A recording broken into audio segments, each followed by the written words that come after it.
د نن ورځې مهم تازه وروستي خبرونه. جنرال مبین شیخانو ته د ښځو د تعلیم په اړه څه وویل؟ څنګه د ښځو په تعلیم یې غیرت وکړ؟ له پنجشیره څه خبر راغلی دی؟ ملګري ملتونه څه وایي؟ د عمران خان کیسه څنګه شوه؟ او د دې ترڅنګ ډیر نور مهم خبرونه هم شته، نو ضرور ویډیو تر اخره وګورئ. لومړی در سره د نجونو پر زده کړو درې مهم خبرونه شریکوم چې امریکا له پخواني ولسمشر حامد کرزي سره د نجونو پر زده کړو خبرې کړې دي. د راپورونو له مخې د افغانستان لپاره د امریکا ځانګړي استازي ټام ویسټ له پخواني ولسمشر حامد کرزي سره په ټلیفوني مکالمه کې ټینګار کړی دی چې باید په افغانستان کې د ښوونځیو دروازې د نجونو پر مخ ژر تر ژره پرانیستل شي. په ورته مهال ځینې دیني عالمانو هم ویلي دي چې حکومت د ژر تر ژره د نجونو ښوونځي پرانیزي. په بلخ کې ځینې دیني عالمانو له حکومته غوښتي دي چې نجونو ته په ټول هیواد کې د منځنۍ او لیسې دورې ښوونځي پرانیزي. په دې اړه تېره ورځ د مزار شریف ابوذر غفاري دارالعلوم کې لویه غونډه جوړه شوې وه.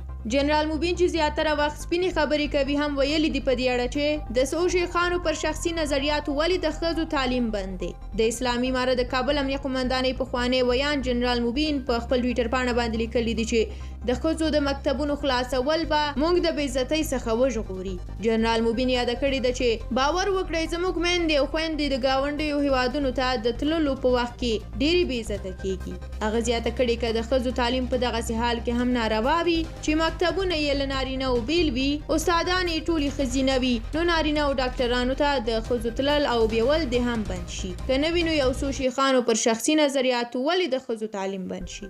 امیر خان متقي د بهرنیو چارو سرپرست وزیر مولوي امیر خان متقي په چین کې خبريالانو ته ویلي دي چې اسلامي امارت اقتصاد محور او متوازن سیاست غوره کړی دی او د تیرو دولتونو پر خلاف له ټولې نړۍ سره سالم او مثبت روابط غواړي. پنجشیر آشتي صوب ورځپاڼې د راپور له مخې چې د احمد مسعود په مشرۍ د مقاومت جبهه د دغه ولایت په روخه ولسوالۍ کې د طالبانو او دغه جبهې ځواکونو ترمنځ د نښتې له پای ته رسیدو خبر ورکوي. د دغه جبهې ویان صبغت الله احمدي دوشنبه د وري پر 15مه له آشتي صوب ورځپاڼې سره په خبرو کې وویل چې د دغې نښتې په پایله کې د مقاومت جبهې قومندانان سمیع عثماني وژل شوی او د دغې جبهې د ځواکونو یو بل غړی ټپي شوی دی. ملګري ملتونه له 40,000 افغان بزګرو سره مرسته کوي. د ملګرو ملتونو د کرنې سازمان اعلان کړی دی چې نیوزیلینډ به په ننګرهار، کندوز، پروانه او میدان وردګو ولایتونو کې له شاوخوا 40,000 بزګرانو سره $2 میلیونه مرسته وکړي.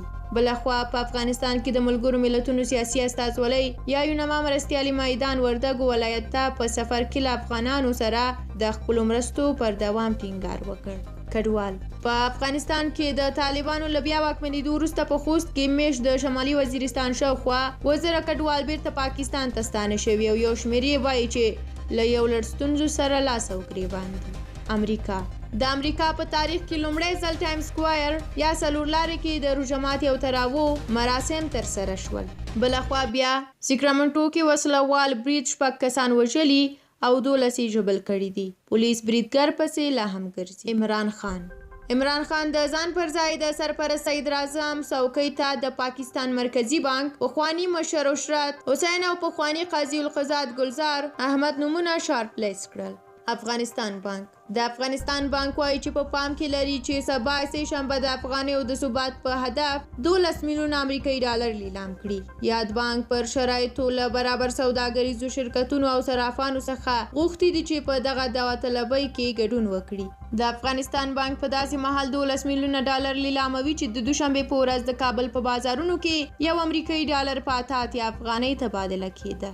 هند د باهوبلی ستوری پر بحث د شوټینګ پر مهال د سختو ټپونو خوړلو له امله ډاکټرانو 3 میاشتو لپاره له فلمي کارونو منع کړ. پوهنتونونه د طالبانو د لوړو زده کړو وزارت په یو رسمي مکتوب کې ټولو دولتي او خصوصي پوهنتونونو ته امر کړی دی چې ښځینه استادان نور د نارینه‌و په علمي ناستو کې د ګډون حق نه لري. دغه مکتوب کې راغلي دي چې ښځینه استادانې، محصلانې او فارغانې د نارینه‌و په پروګرامونو کې د ګډون حق نه لري. ملا عبدالغني برادر د رئیس الوزرا د مرستیال ملا عبدالغني برادر په مشرۍ د اقتصادي کمیسیون یو غونډه کې د مالیې وزارت هغه وړاندیز چې د هیوادوالو اقتصادي وضعیت ته په کتو او د اصنافو د ملاتړ په موخه د یو کال لپاره د اصنافو مالیه له 1.5 څخه 0.5 سلنه ته راکمیږي د تطبیق وړ وبلله چې د پایلو پر بنسټ به یې بیا پریکړه کیږي. دغه راز په دغه غونډه کې ځانګړو کمیټو ته دنده وسپارل شوه چې د اقتصادي زونونو په جوړولو او په ټولو ولایتونو کې د ترانسپورتي اډو او ترمینلو د مدیریت او تنظیم طرحو د ارزونې راپور د یاد کمیسیون راتلونکي غونډې ته وړاندې کړي. غمجن افغانان د ګالوب نړیوالې موسسې د سروې له مخې په کابل کې د طالبانو له واکمنېدو وروسته د افغانستان 53 سلنه وګړي له هېواد څخه د وتلو په اړه فکر کې دي. په سروې کې دا هم ویل شوي دي چې د افغانستان 94 سلنه وګړي غمجن او له اوسني ژوند څخه ناخوښه دي. حج اوقاف وزارت د افغانستان اسلامي امارت د حج اوقاف وزارت ټولو مسجدونو ته هدایت کړی دی چې له دې وروسته د سهار او ماښام اذانونه پر یو وخت وکړي. دغه وزارت دغه راز زیاته کړې ده چې له دې وروسته د پیشلمي پر مهال د جوماتونو پر لاډ سپیکرونو تلاوت، نعتونه او ترانې هم نه غږول کیږي. او په پای کې هم دا خبر چې د مخالفو ګوندونو اتحاد ویلي د عمران خان له هیواد او قانون نه ښکاره بغاوت کړی دی او سزا یې د اساسي قانون په 8مه ماده کې واضح درج شوې ده. د پاکستان د اساسي قانون 8مه ماده سخته غداری نومیږي چې په وضاحت کې یې راځي څوک چې په زور یا د بلې غیر قانوني لارې قانون مات کړي، خراب یا معطل کړي، هغه به د سختي غدارۍ مجرم پیژندل کیږي او هغه ته به عمر بند سزا او یا اعدام د پارلمان له لوري ټاکل کیږي. چې دغه ګوندونه غواړي د اعدام او د عمر سزا عمران خان ته ډالۍ کړي. ډیره مننه چې تاسو ویډیو تر اخره ولیدله. دا د نن ورځې تر ټولو مهم، زبردست او تازه خبرونه چې تاسو په دې ویډیو کې ولیدل. نوري ویډیوګانې مو مه هیروئ. تر بیا بلې ویډیو چې راګرځم تاسو ته ښه وخت. الله مو مل شه.